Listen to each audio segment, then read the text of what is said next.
Hello, this is TurboDog702 for the Long Library Discord. We're here with another world record progression video series. This time we're going to be looking at Satoryu's 34-minute and 34-second run. This is available on the SDA site. We will also be providing links at the bottom of the video inside of the description. This was at least submitted and verified inside of 2008, in the mid part of it. Somewhere in the middle of May. We got it at May 15th. I don't know if it's maybe a day earlier, day later, but pretty close to that time. Joining me, as usual, is going to be TalicZealot, and we actually have a special guest for this particular video as well, in Satoryu himself, who's going to be able to give some commentary and insight on this run as well as he sees it develop inside of here. Welcome, gentlemen. Would you like to introduce yourselves and kind of what you do and a little bit of your history with speedrunning as well? We'll go ahead and start with Satoryu here. Well, I've been speedrunning since about maybe 2004, 2005. Definitely the very early days of SDA, sort of. And I've been known for my Mega Man X runs before this, but at some point I just felt like after seeing Lucid Fire's run, I said, maybe I can take a shot at this. And it just kind of evolved from there. Did you have any background with Soten to begin with before seeing Lucid Fire's run, or? Um, I'm not sure. I got into Castlevania actually very late. I really only started to get into the series when Dawn of Sorrow came out, and then I kind of worked my way backwards to Soten, All and right. then it just became, And, maybe I could speedrun this. all right. So, Talik, would you like to kind of give a quick introduction for yourself as well? Absolutely. Hi guys, I'm Talik. I've been speedrunning this game for a few years now. Kind of getting into it a little bit casually, and then it kind of got out of control, maybe. Once you pick up the Xbox specifically to run it, then we're officially Yeah. in out of controlville. All right. Well, guys, we are going to be playing the video. As mentioned, it's going to be the 3434. We are going to be playing the video starting at 10 seconds. We're going to give you guys a countdown for those of you trying to follow along. So we are going to be starting the video in 5, 4, 3, 2, 1, go.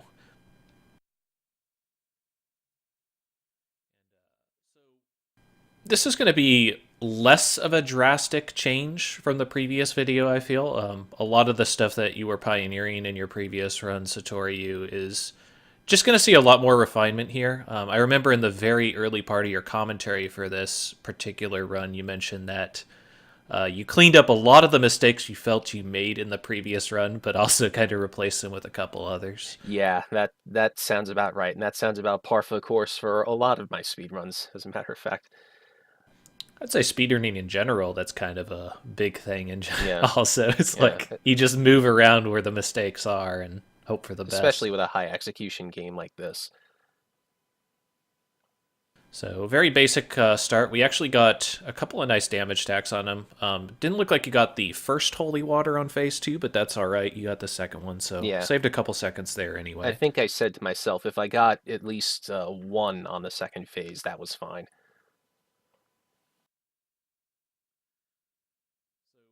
An interesting query, actually. So, if those of you that might have been following this video series, I mentioned to I picked up a choice quote from Pile of Secrets where it was mentioning the difficulty a lot of people that were contemporary to Satoryu at the time were having doing shield dashing in general or performing it kind of with the type of finesse he's showing here. Kind of what was your First of all, how did you kind of figure out about shield dashing, and what was your approach to trying to implement it into the run? Oh God, finding out about shield dashing, that's a good question. I don't know. It's been so long. It just feels like just something you know.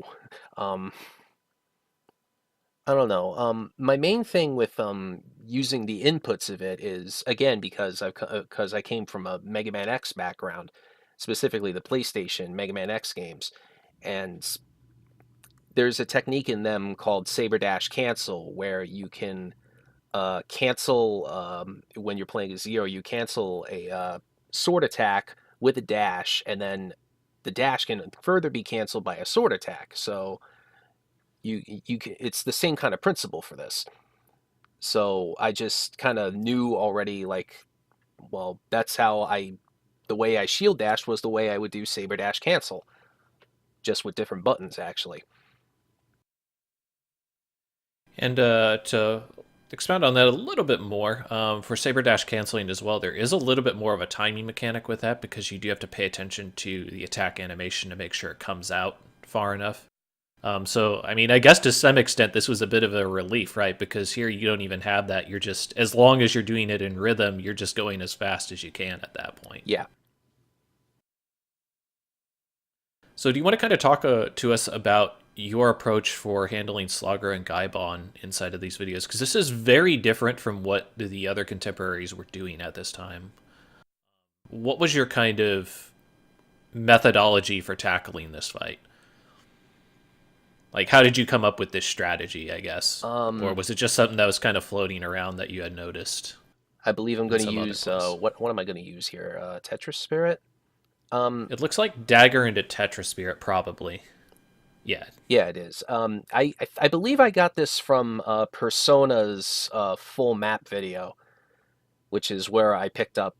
That's where I learned about the use of the Iron Shield combo as well, and the Wolf Jump to the Garnet. So I believe that video is still around. That was like one of the other Soten speedrun videos that really got me into it, into the scene. I gotta say, I don't know too much about Persona. I know I've seen him mentioned, and I know that he's produced quite a few videos. Was he mainly a tasser for this? Did he do some RTA work? Was he mostly just glitch hunting, or? Um, Persona was kind of Because I feel like I'd seen videos of kind of all of those things here and there. I don't know if I had ever seen a full, like, RTA run, but he definitely did things that were manually done, like he didn't require the need for task tools. yeah.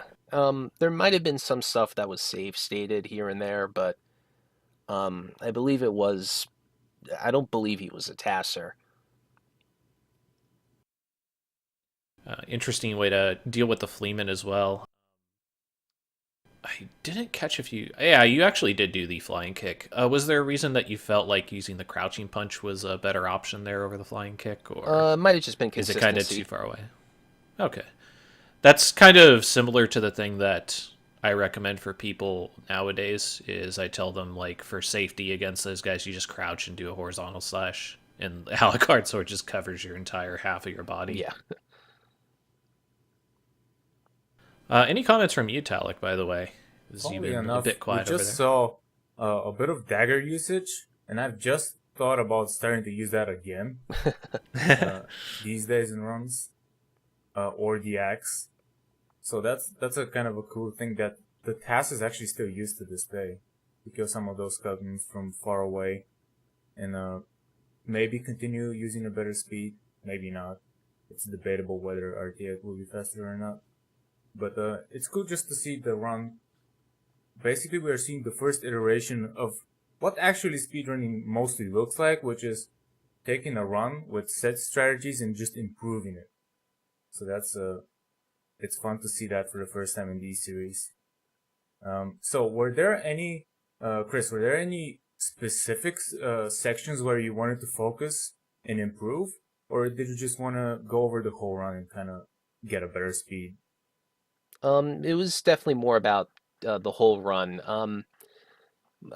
My philosophy as a speedrunner back then was not really one to kind of like grind out segments. It was more like I was more of a no reset runner where I would only reset if something horrifically bad happened a lot of the time. So, and a lot of that's carried over to how I play games today. But yeah, it's just I prefer to like try and get as far as I can just to like help with muscle memory for later parts of the game instead of just grinding the first 10 minutes or so. with that type of philosophy, what do you feel are some of the kind of advantages towards both methods? Like, there are definitely tons of people who do a lot of segment practice, and then there's many people who do very targeted practice, like single rooms. And then there is that approach where you do try to do no resets or very large segments without sopping. Have you had experience with all three of these? Like, can you kind of compare and contrast them a little bit from your viewpoint? Well, before I did this run, all my other runs at the time, I believe, were segmented runs. So I do know a lot about trying to grind out the best segment possible. And before I did my 3750, I was actually planning on doing a segmented run for this game and backed away from it because saving takes about 5 seconds each time. So it's Yeah, and just, sometimes the save points aren't super convenient either yeah. as far Yeah. as destination. Did you have any? Well, looking back on it now, can you think? Was there anything that you were kind of iffy on implementing into the run, but you were aware of looking back at it? Um, Not really. I think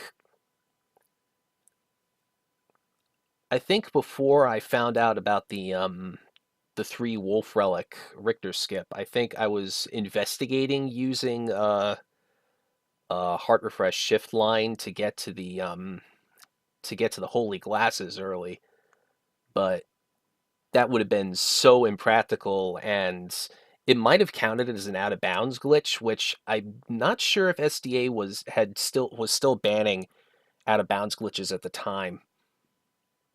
But this run would pretty much be the standard. This kind of run would later become the no out of bounds category for the game, and so that's just kind of stuck. And that's why I know clipping into slopes with the wolf was known, but I definitely did not do it because it counted as out of bounds. And at the time, I believe no one really tried it in real time. Everyone would task when they did that.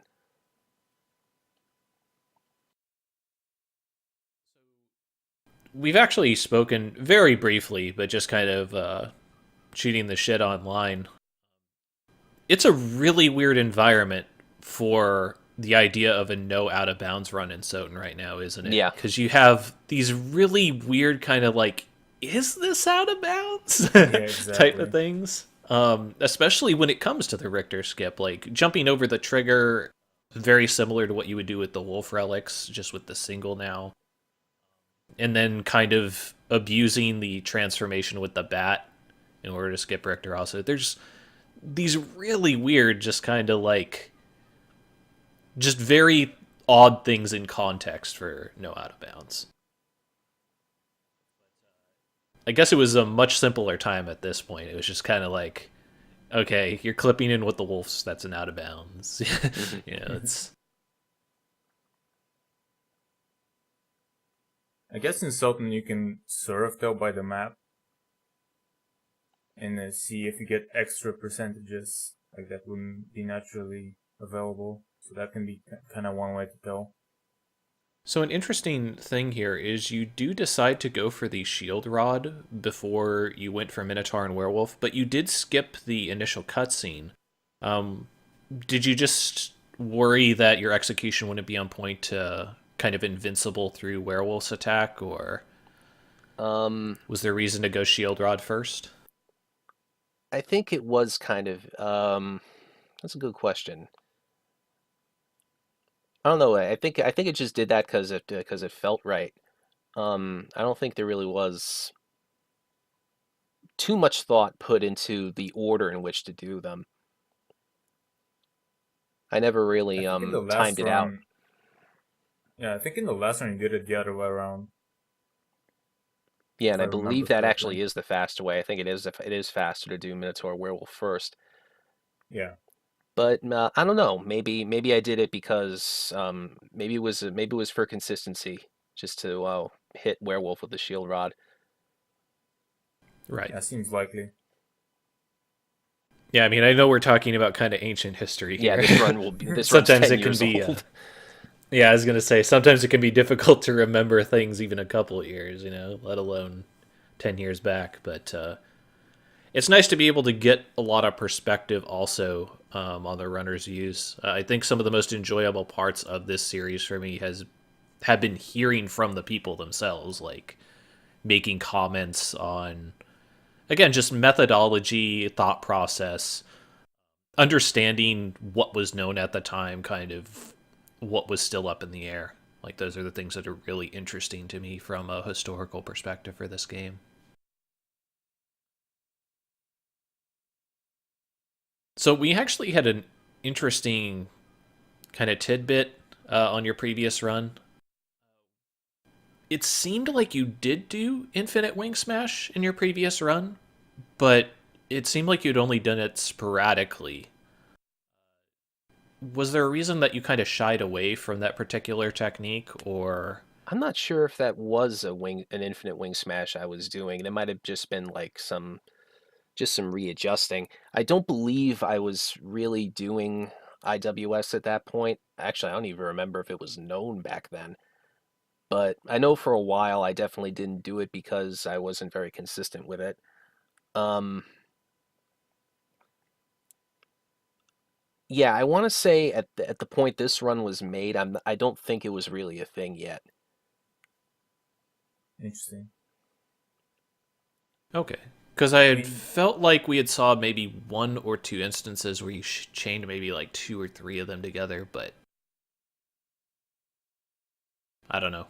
there's also the I'd have to mana go back and take concern a look at it. that could have Yeah, been mana is a another big factor. thing.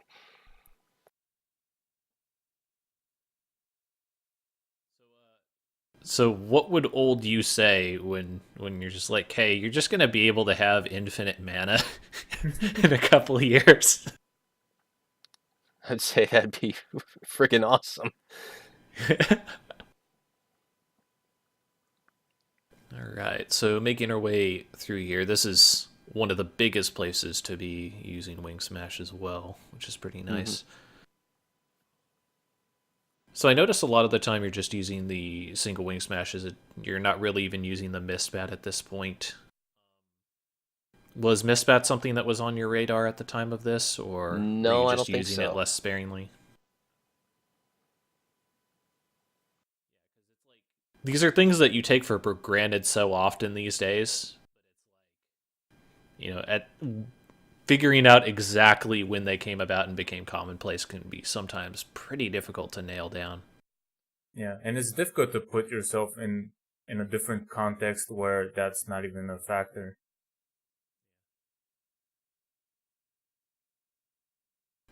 So what were some of the rooms that like you felt were just real kind of like ball busters when it came to this route? Like what were the rooms that you really had to focus on as far as like these rooms are quite dangerous or these ones are going to be particularly tricky? Um, well, coming up the Richter skip was definitely one of them. I knew in the after the 3750, the next run I did, I wanted it to be I wanted to get it first try. Oh no, wait, then that's not coming up yet. First, the Flea Rider fiasco. Um, It's all planned. Damage boost, see? yeah, Is this the that's As reason why you hard refresh this room here? um, it might have been. I think I kind of I used my heart refresh when I felt I needed it and needed to, depending on the route. Because if I got random heart drops somewhere, that might have influenced it. And I noticed that it I definitely should have used another stopwatch at some point during that sequence, but I think I must have been dead set on using it in other places later. I feel like that was one of the major notes inside of your SDA kind of like comment was you were mentioning how like the hearts were kind of variable here and there just based on big heart drops. Hmm. And that is kind of a large thing, especially. Oh, well, I could definitely see it being a large thing back then just because the timing on the clock rush was a lot stricter. So any time that you could spend not farming hearts and kind of heading to your destination is a lot of time gain. Yeah. I definitely did go out of my way for fewer hearts in this run than the last one too. So I believe in the last run I kind of overstocked on them, especially earlier on. So so in this run I was kind of budgeting myself a little bit more. And we did see Bat Dash, but we have not seen a Bat Kick yet. Was, again, just, was that something that was on your radar at the time? I guess not.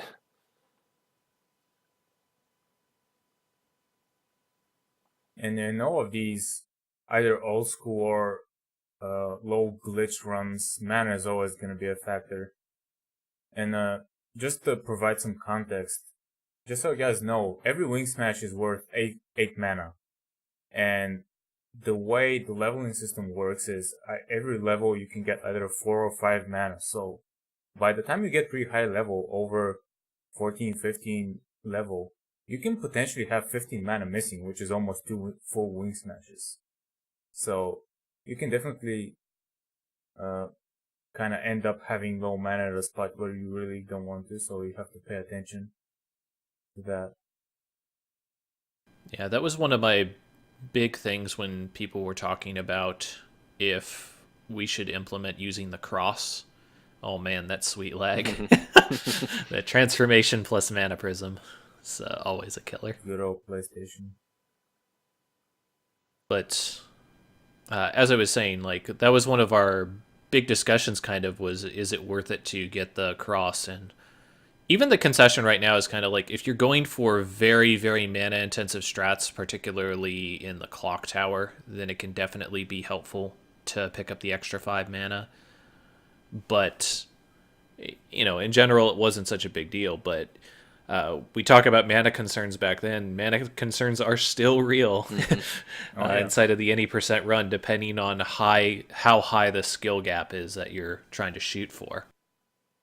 Yeah, it's more of a safety thing right now because most of the time it's not going to be an issue, but you really don't want to be Wing Smashing inside the floor in the library and end up not having mana.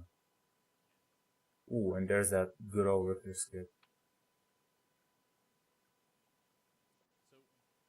Interesting thing. Were you ever concerned about not untransforming from wolf fast enough?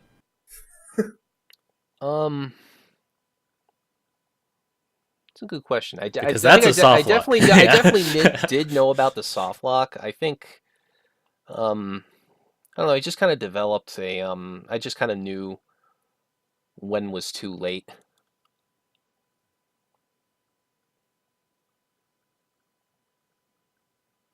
Yeah, now that I'm looking at this, it's more likely that you didn't know about IWS. But it's, Yeah, like I said, I might be misremembering. I just thought that in the previous video we had seen 1 or 2 instances where a couple wing smashes came out, but maybe they just appeared to be longer than I had anticipated.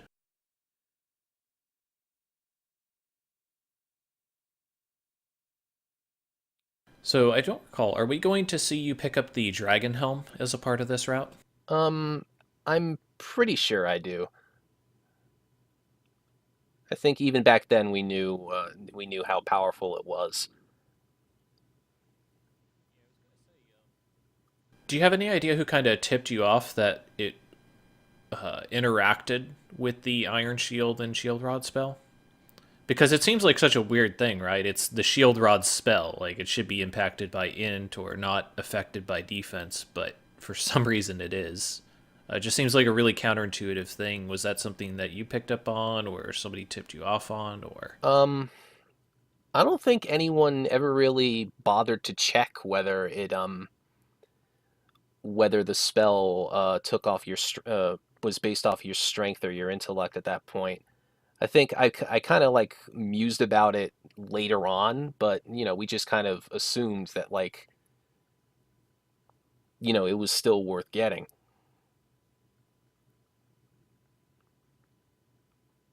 just by how visually, oh, Oh, Actually, maybe maybe I'm you not didn't gonna get get it. it. Yeah. That's surprising. I believe that did come up in CDQ, I think, when you, Rain, and Rom raced together. I believe you did pick up the Dragon Helm, or all three of you did. Because this was a year after this? 2009? I'm not sure anymore. No, this was still 2008. But CGD was Oh in no, we 09, we I think. we had our race at AGDQ 2011. This is well after that. Oh, yeah, C is where That was just Rain and Rom. running around and someone was sleeping next to Rom Mhm. in that video. Classic. They were immediately kicked out of the venue at that point. Venue, quotation mark. That's actually a pretty cool way to get in the reverse side of wall to maneuver there. Regarding mana consumption, how cognizant were you kind of your mana at any given time? Did you have kind of a budget you used on each room? Did you just kind of wing it as you were going along each run? Like, how planned out was your mana usage for any particular part of the castle? I think I did ad lib quite a bit of it, but I think I definitely made sure like to have like some points where if I feel I'm too low, I wouldn't wing smash or something like that.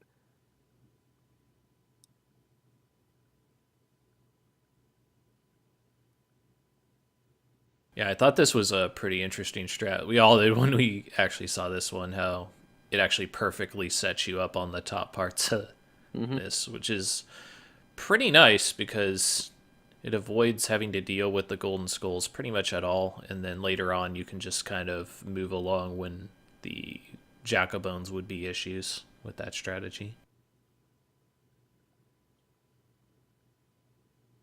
Funny story about this room. You can actually go from the start of the long hallway all the way up that green skeleton to go up now for all bosses, but it's absurdly difficult to do.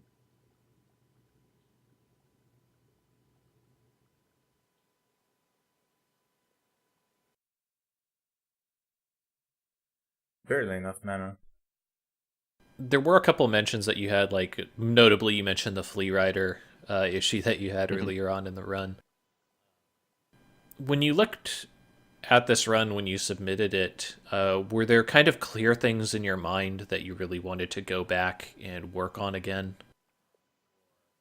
Did you kind of have a new route that you were working out, or just what was your mindset after you had gone through the submission process? Like, where did you think the game was going to start going from there? I didn't really think about that. Said I just said after this run was complete that yeah, this is what I'm going to settle with for now and just kind of go on to other things. I think because the next video in this series wouldn't happen for another few years. So Soden just kind of uh,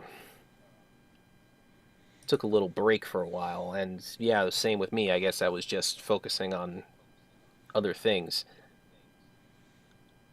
Yeah, speedrunning still definitely wasn't nearly the type of hobby that it is to this day. Also, it's just the grind isn't as crazy, I guess. Especially, nice mana glitch there, by the way, on death.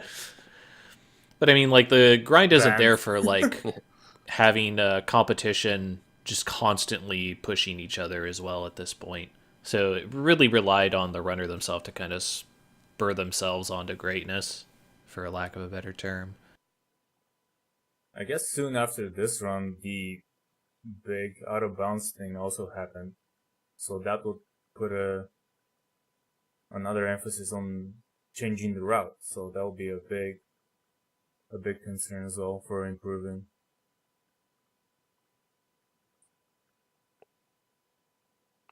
Yeah, I already noticed in this run something that I'm not doing that I was doing later on at say at the first AGDQ was that I'm not using holy water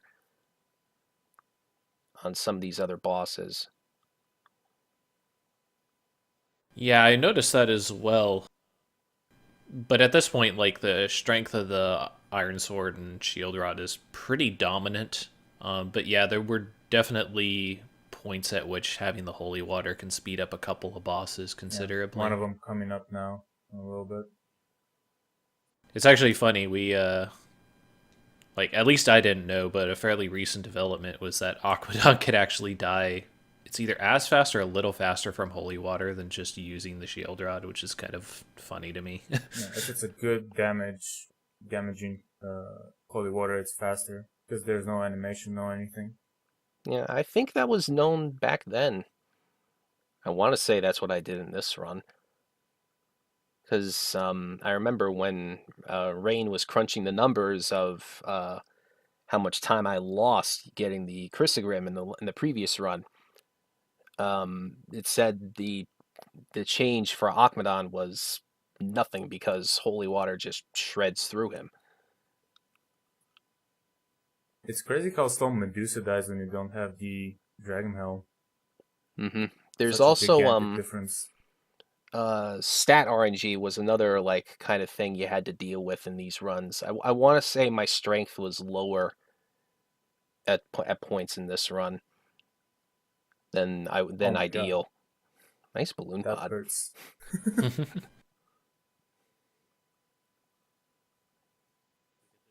Look at this Alucard privilege. He's allowed to get hit by 2 balloon pods. That'd be like 9. That'd be like 9 dead Belmonts right there. That pile of bones on the game over screen, that's just a bunch of Richters.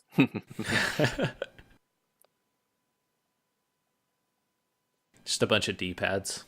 Yeah. Oh It's god. broken. And if you do use holy water, you would get the one here. Let's see.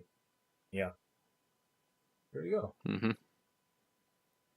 And there's the holy water that can, the health pod that can despawn. Just for no reason, just sprites, I guess. The best part is when it happens in Richter. All Right, for all bosses. Yeah. Yep. It's like, I was kind of counting on that to be there. It's like, I guess I'll just have to not drop anything and...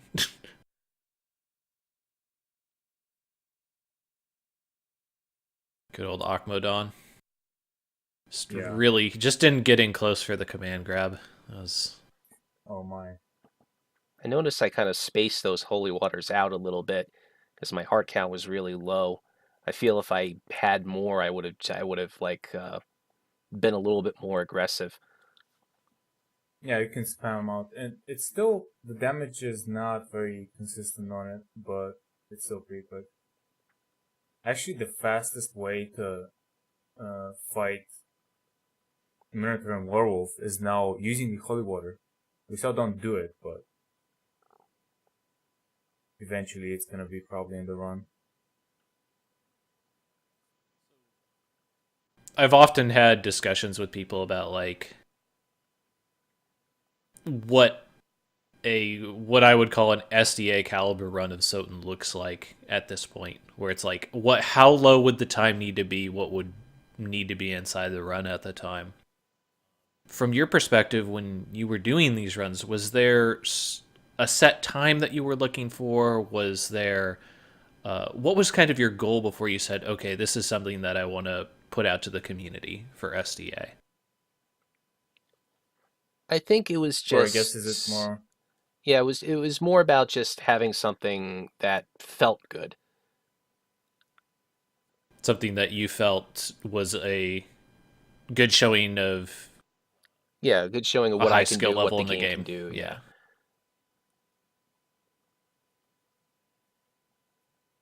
How did it feel when you actually put it out there for review and it got accepted, like, were you kind of relieved? Were you actually like excited for it? Definitely a lot of relief because the verification process was very long back then.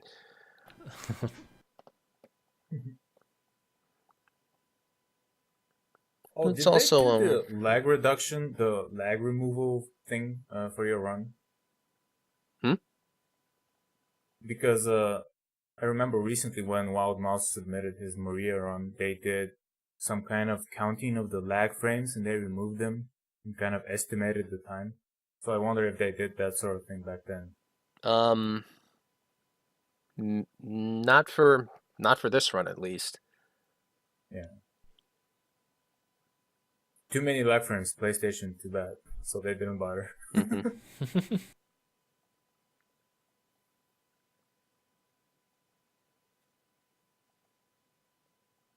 So once you get to this point in the run, like, how confident are you? Like, what's the point where you feel confident about finishing a run at this point? Was it when you get to Shaft, or were the final bosses still kind of a little bit nail biting for you? Dracula was still kind of a still something to look out for. Because, if he just manages to get a rogue hit in there, or if my strength was like abnormally low, then I was in trouble. That was an amazing shot, by the way. Yeah. Should have been a one cast. Yeah, you could have swiped at him once, but oh well. An interesting tidbit about Dracula fight using the Iron Shield. So nowadays, the more common strat is to stand in the middle and cast the spells at him and use holy water as well. But I found out that sometimes that's actually detrimental because when the holy water hits at the same time as the sword is supposed to hit, sometimes it just ignores the sword hit. So that's kind of odd. Like a little bit of an odd way that Sultan works when it comes to damage. Oh man, we actually get to see phases of this fight. And not just Drax slapping constantly. Like, this was something that I made a point to mention inside the tutorial when I was making it, is just, even though you should never see these parts of Drax pattern, it's like, you still should know about them in case it does happen. That's actually a pretty fast fight considering you don't have the Dragon Helm. Yeah, I'm Yeah. thinking if I had the Dragon Helm, I would have beaten him before he went into the background. Yeah, for sure. And that's the run. These are getting shorter and shorter. Yeah. Not surprisingly. Well, at the same time, it's nice to be able to hash it out with the runners as well a little bit more, because we kind of covered a lot of the more basic mechanics. We're gonna start to we still have things that are going to get implemented down the line and more things to talk about with that, but eventually, once we get 5-6 more videos in here, these runs are going to look really similar. So it's going to be really more about discussing mentality, what was known at the time, getting a more clear picture of what the Soten scene was looking like at any given time. But this is definitely a very, very big snapshot of what was happening with Soten when it was really starting to pick up as a speed game. So when you did show this to the community at large, how many people were like, "Where it's not 200.6"? What do you? No one, no one cared about 200.6 back then. I think I was the only one that was like dabbling with the idea of like a best ending run, and that has been on my bucket list for a long time.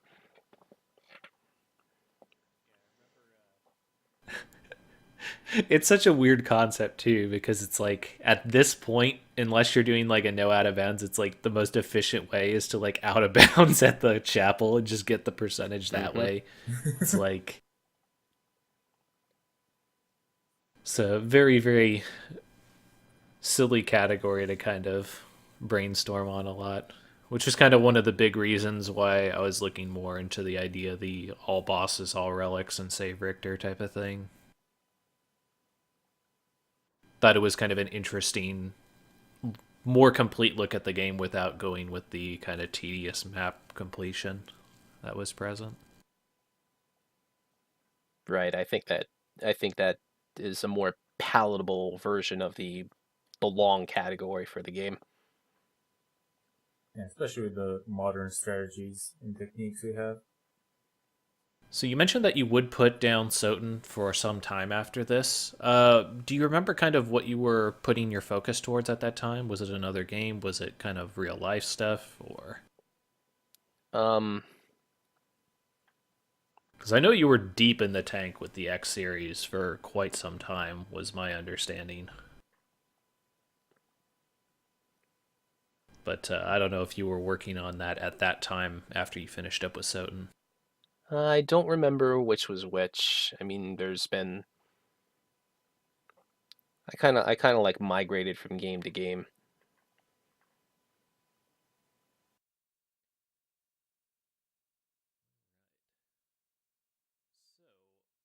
Kind of taking stock of the run, just a lot of refinement moving forward inside of the route was probably one of the bigger things that we were seeing. Just more of the actual push of speedrunning, which is not necessarily having these big breaks and skips that get implemented, but actually refining down what you have available to you. Talik, did you want to mention any of the kind of easy additions that you saw inside of the run that Yeah, I kind of mean, stood one out of to the you a little bit big more? things was this one had a sub 9 clock rush, whereas the last one did not, and chose to go to pick up the avocado gear in the crystal room. So that was a kind of a big deviation on one hand on the weapon usage part, and then kind of a milestone for one of these runs to get the sub 9 clock rush, which is kind of the start of that concept of getting that time as low as possible and getting there quickly. And especially on PlayStation with these strats at the time, that's actually a very good clock rush. So yeah, that's one thing that stood out to me. And in general, just the overall refinement, the rune strats, pretty cool to see and get from the man himself. I guess that is something that we didn't really cover since we got a couple more minutes in this. Coming back to the sub 9 clock rush, like, how difficult was it for you to kind of get to the point where you could get runs past that initial 9 minutes? It definitely took a while. You my shield dashing needed to be good, and I think I'm not sure if stat RNG really had to factor into it. I think it was all just mostly stuff on my end. Like I just had to make fewer mistakes. It's once again just that idea of just refining, making sure that you're doing everything that you can kind of in there and just paying attention and kind of executing well. Just general things. I guess since we're wrapping up here, Satoryu, any. So I've seen you working on a little bit for PlayStation Portable version of Soten with the wrong warps. I know I've seen you work a little bit on X8, I want to say. What are kind of some of your speed projects that you've been working on lately or that you want to kind of look into in the future? Um, Besides those two, I actually have dabbled with actual Dracula X Chronicles and um see what there's probably a few other things like maybe another Metroidvania like Zeo Drifter I've considered and um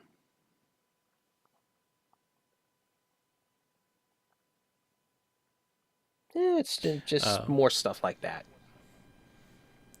really quickly remarking on Metroidvanias, any kind of more recent Metroidvanias that have kind of piqued your interest, just in general, or good ins that you think people should be checking out?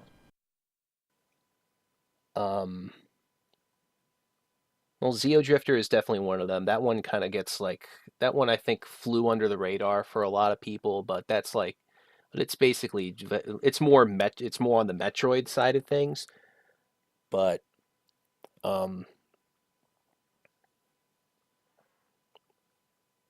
And by that token, Axiom Verge is another one of those types of games. But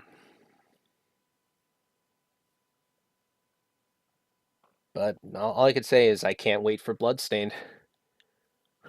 Yeah, I know a lot of people are excited about it. We'll just have to see kind of what develops out of that. Hopefully, I mean, the main thing that I mentioned with that, without getting too much into it, is I hope it is a good game, and if it's a good game, then the community will build around that.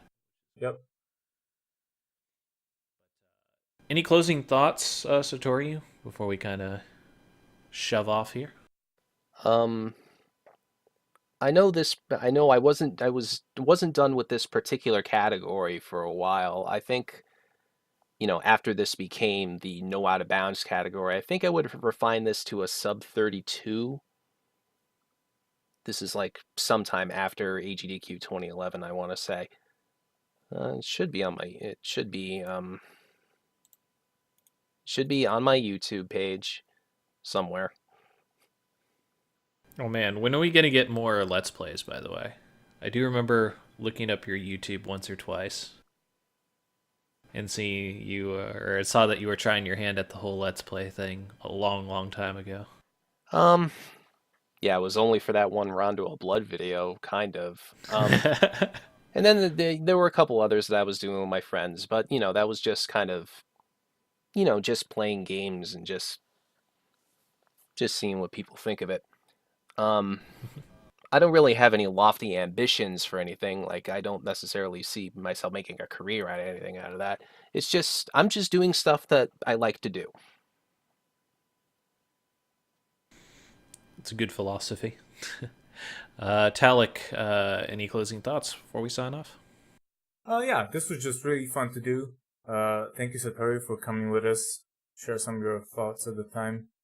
Yeah, I'm very excited to see how this continues on, to see some of the next runs in the series.